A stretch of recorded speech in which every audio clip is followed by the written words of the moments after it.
नमस्कार दोस्तों, स्वागत है आपका हमारे इस YouTube channel Aman Singh official में। देखिए दोस्तों, आज पवन सिंह ने पोस्ट किया लगभग 2 घंटे पहले, और मतलब मैं जब वीडियो बना रहा हूँ उससे 2 घंटे पहले।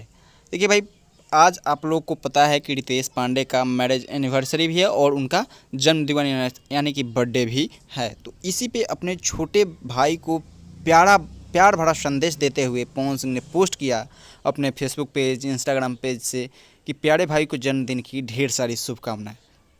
भाई देखिए, पोस्ट के माध्यम से ही झलक जाता है कि कौन किससे कितना प्रेम करता है, मतलब कौन किससे कितना प्रेम करता है। और रितेश पांडे भी हालांकि बड़े भाई समान दर्जा देते हैं, वो भी कहीं भी पवन भैया को यही बोलते हैं कि पवन भैया मेरे हम गुरु हैं, पवन भैया मेरे बड़े भाई हैं। तो वो भी मतलब हर एक क्षण पवन सिंह को इज्जत सम्मान देते हैं। तो पवन सिंह भी अपने छोटे भाई को आज उनके जन्मदिन पर प्यार भरा मतलब शुभकामनाएं दी अपने फेसबुक पेज से, इंस्टाग्राम पेज से। तो मेरे तरफ से भी रितेश पांडे को हैप्पी बर्थडे भैया।